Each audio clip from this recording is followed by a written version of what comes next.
আসসালামু আলাইকুম। তো ছাত্রছাত্রীরা তোমরা কেমন আছো?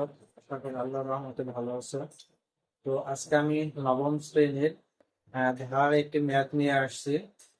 তো ম্যাথটা হচ্ছে আমাদের মাথা খাটাও, পাতা হচ্ছে 38 পেজ, নবম শ্রেণী আমাদের নতুন সিলেবাসের একটি ম্যাথ। ঠিক আছে। তো ম্যাথটা আমার কাছে মনে হলো যে একটু জটিল। তো তাই এটা আমি নিয়ে আসলাম। তো চলো শুরু করি। তো আমাদের দেওয়া আছে 7x+2, 5x+12, 2x-1 একটি সমান্তরাল অনুক্রমে হলে x এর মান নির্ণয় করো। তো এটা আমরা কি চিন্তা করতে পারি? তো আমাদের আগে চিন্তা করেন যে সমান্তর অনুক্রম মানে কি। তো সমান্তর অনুক্রম মানে হচ্ছে যে আমাদের যে অনুক্রমের যে পার্থক্য সেটা আমাদের কি থাকবে, সমান থাকবে। ঠিক আছে। তো আমাদের এখানে চিন্তা করুন যে আমরা লিখলাম যে 2 3 4 5, এটা লিখলাম একটা অনুক্রম তৈরি করলাম। ঠিক আছে। তো আমরা পার্থক্য বের করবো। তো পার্থক্য বের করতে কত হবে? 1 1 1। তো পার্থক্য বের করার নিয়ম কি?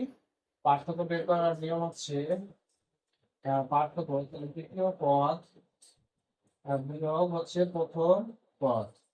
ঠিক আছে। এটা হচ্ছে প্রথম পদ, এটা দ্বিতীয় পদ। দ্বিতীয় থেকে আমরা যদি প্রথম পদ আর তৃতীয় থেকে আমরা যদি দ্বিতীয় পদ বাদ দিই তাহলে কত হবে? 1।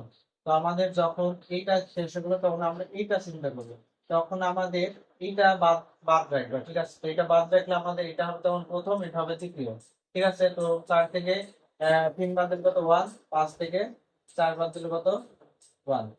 তো আমাদের দেখলাম যে সমান্তর অনুক্রম মানে যেহেতু পার্থক্য সমান, সেহেতু আমরা কি, যে দ্বিতীয় পদ মাইনাস প্রথম পদ, আবার যখন এই পদের বেলায় লিখবো তখন কি, এখন তো পার্থক্য গুলো কি সমান না। তো আমরা এটি এভাবে লিখতে পারি না।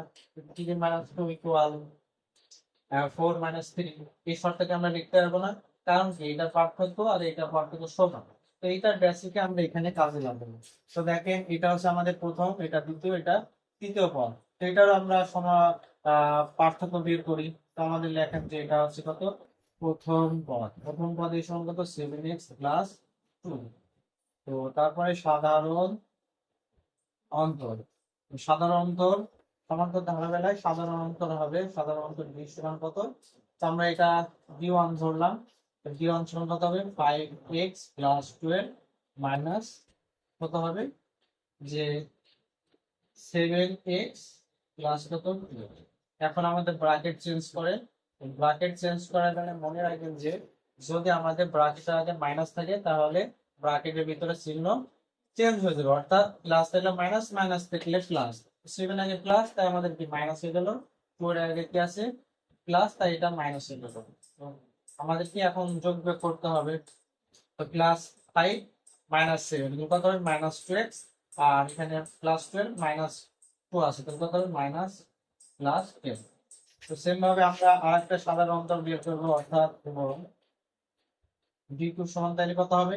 এটা প্রথম পদ, এটা দ্বিতীয়, তখন এটা বের হইলো, তাহলে এখন এটা বাদ রাখেন। তাহলে এটা প্রথম, এটা দ্বিতীয়, তাহলে কত হবে? 2x - 1 -5x প্লাস কত? 12। তো সেম ভাবে করেন, ব্র্যাকেট থেকে চিহ্ন পরিবর্তন করে দেন। তো আমাদের কত হবে? এই যে 5টা থেকে 3টা বাদ দিলে 3x, আর যেহেতু বড়টা মাইনাস তাই মাইনাস। আর এখানে কত হবে? -12 - 1। তো মনে রাখবেন যে চিহ্ন যদি একই রকম হয় তাহলে যোগ করতে হবে। তাহলে কত হবে? -13।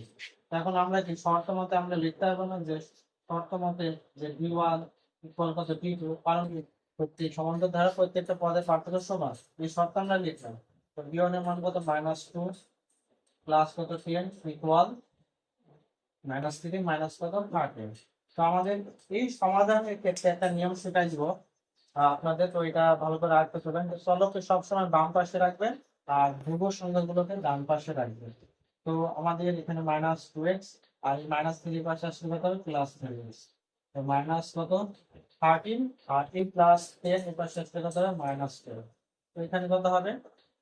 এটা আমাদের 3টা থেকে 2টা বাদ দিলে x, আর বড়টা প্লাস তাই প্লাস। আর এখানে বললাম যে একই চিহ্ন থাকলে যোগ করবেন, তো 13 আর 10 যোগ করলে কত? 23। যেহেতু চিহ্ন মাইনাস তাই মাইনাস, এটা হবে আমাদের উত্তর। তো আশা করি বুঝতে পারছো। তো সবাই ভালো থেকো। আল্লাহ হাফেজ।